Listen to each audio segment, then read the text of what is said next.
Today I'm going to cover 5 email marketing examples. I've already made a video, a couple videos about what email marketing is, and I'll put those at the end as a reference if you'd like to look at them if you're not sure. And I've also have a free course that you can hit below on how to set up your email marketing automated system. Now, what I'm going to do right now is review what email marketing is very quickly before I give you 5 examples. Basically, email marketing is a system that's automated. This is where passive income can happen. And that's what most people are looking for when they're looking for online business. Not everybody's looking for that, but this part of your business would definitely be passive income. Once you set it up, it keeps working when you're doing something else. And that, for me, that's what I'm looking for. Now, what is email marketing? Email marketing is when you use your platform, your social media platform that you've decided to build up, whether it be YouTube or Instagram, LinkedIn, I said Instagram, didn't I? Facebook, okay, Twitter, all those different social media platforms. What you're doing is you're offering people on those platforms something for free. Or maybe you're running ads and you said, hey, I've got this small ebook that I made of recipes that will help you lose weight. If you follow these recipes for 1 week or 30 days, whatever it is, you could lose 10 pounds. And most people are going to say, hey, she's got all the recipes written out. I'm going to go ahead and give her my email address for that. I mean, that's a no-brainer. It's free. And what do I get out of it? I could lose 10 pounds. And I'm looking to lose 10 pounds. See how that works? It has to be something that's going to solve a problem for people and that they want to give you that email address. Now, what do you do with the email address? Big whoop, right? I got an email address. I didn't sell anything. What does it do? You then set up an automated sequence of emails where you introduce yourself, you start warming up to people, get them to know, like, and trust you, and then you can sneak some little sales things in there. So you might, get that, give them that ebook with the recipes, and then you can keep talking about, introduce yourself and then start talking about other recipes that could be helpful or different nutritional foods that you want them to keep eating. And then you might say, hey, this is a shake that I use that has been very helpful. I get all my nutrition, and boom, there you go. You try to sell that shake as you're talking about the same content. So that's how email marketing works. Let's turn that off. Okay. Sorry about that. Anyway, and then you have it all automated. I have a free course below where I show you how to set that up. But sometimes you want to do what they call a campaign. You might want to come in and use different styles and things of emails. That's what I'm going to show you today. Different things that you can do. You don't want to just keep blah, blah, blah doing the same thing. You want to start putting in some different styles of emails. Now, why do we use email marketing? It's proven that email marketing helps to increase subscriber engagement. Now, why do you want that engagement? Again, people buy from you after they get to know you, like you, and trust you. And they might have to have 7 or 8 what I call touches or contacts from you before they'll even start to feel that way. Think of yourself. I know a lot of people compare email marketing to dating. When you date someone, you don't right away on that first date fall madly in love. Maybe some people do. They think they do. But in general, most people need 7 or 8 different contacts. You need to go out with them and get to know them. And it takes a few dates. It takes maybe a month. It takes some people longer than that. But the more you are in contact with someone, the more you either like them or you don't, right? It's a friendship works the same way. Hey, I like that person. I want to spend more time with them. And that's how email marketing is. So it really is a wonderful way to build relationships and get people to know you, like you, and trust you, and then they'll buy from you. Now here's example number 1. I call it after the free thing. So let's say you gave them something for free. Maybe you gave them some workout exercises to do, totally free. Maybe you made a PDF with 30 different yoga exercises or weightlifting, whatever you're into, okay? But now you're going to say to them, I see that maybe you're starting to hurt. Maybe you weren't in shape. So doesn't feel too good, does it? Are you experiencing sore muscles because you've been out of shape? And yeah, of course they probably are. And so then you can offer them a foam roller, which adds to helping them still exercise, but the foam roller will have different stretching exercises and things they can do, and they can buy that foam roller from you. That's just an example. Now, this person probably happens to sell all kinds of exercise equipment, but maybe you're in the exercise or healthcare industry and you're not really selling products. You can always go to Amazon, sign up as an Amazon associate, and offer that foam roller to kind of complement the business that you have, if that makes sense. And then you can make 7 to 9% off of each sale that you make.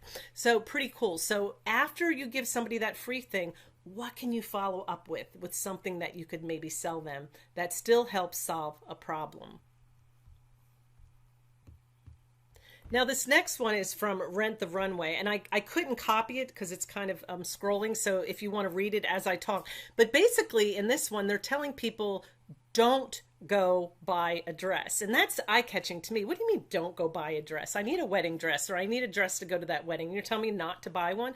Well, this company rents dresses, and what they're saying is they use some of the catchy phrases as, do you want to be like the 27 dresses girl in that movie? You could rent a dress for the wedding, for the rehearsal, for the for the bridal shower, and you could rent 3 dresses cheaper than you could buy one. So that's what they're trying to sell, is renting. But it's kind of like reverse psychology, that headline, because most people think, oh, I have to buy. We're in that mentality. We're not used to renting things like dresses. So I thought this one was pretty catchy, and I wanted you to see how they even had it scrolling. But that's something you could do with your own business. Maybe say, you don't need to do such and such, you could do this instead. So kind of use some reverse psychology, especially in the healthcare industry. Everybody thinks that they have to do heavy weightlifting or cardiovascular exercise, when you can still lose weight and still get in shape without jumping around. If you eat right and move, see what I'm saying? You don't have to jump around and do all those hard exercises, which is really why a lot of people won't do it. They don't want to jump around and have to do that kind of exercise. So I call that one reverse psychology. Tell them they don't have to do something, and then tell them what they could do instead. Now, number 3 is share your pain. I thought this one was pretty good. This person wrote this out, and again, you can stop the video and read it. I'm not going to read it to you, but share your pain on your journey on why you are where you're at. Instead of trying to sell an item, say, this is where I was, and these were all the things that I did wrong to get to where I'm at today. And you're sharing all the things you did wrong, and somebody reading it might say, well, what did you do right? And that's kind of where the catchy tagline is at the bottom. After they hear about everything you did wrong, maybe in the next email, the third email could be, this is what I did to solve the problem. So the person that wrote this probably has a good 3 to 5 email sequences that they can write to finally get you where, what is it that you did that worked? Because this person keeps sharing, I think it's Paul's story. No, Daniel. Okay, so Daniel is making them want more, right, at the end, and he's going to keep pulling you and hooking you along until you finally found out, what did Daniel do to finally solve his problem. So that's a kind of a short sequence of emails within your bigger sequence, or you could run it that way as a campaign. Now, number 4 is using an email that requires a double opt-in. Here's just an example from Chipotle. Of course, yours would be different, but a lot of people, there's a lot of mixed messages on this. I hear some people say, don't do double opt-in because then you're going to lose a huge amount of people. Other people say they prefer double opt-in because then you really know that people want to be in your email list. So that's just a decision you have to make. But the advantages of double opt-in are, 1, people really want to be there. 2, it really cuts down on spam because those people opted in twice to say, yes, I want these emails. And then 3, there are some countries and some regions of the world that require double opt-in. So you're kind of losing those people if you don't do it. But again, it's up to you. If you want to do a double opt-in or a regular opt-in, it's up to you. I would think that as your list gets really huge, you could start doing double opt-in because then you can afford to be picky about who comes on your list, especially if you're new. Getting 50 people is exciting, right? when you're new, or a 500, or when you hit that 1,000. But when you start hitting 15, 20,000, I would say then double opt-in's probably not a big deal. So anyway, that's the fourth email. And now I'll share the fifth. Now I found this one, it's somebody that sells things. But maybe your email list isn't about selling a product. Maybe you're into affiliate marketing or something like that. But you can still use this for any market. Show appreciation.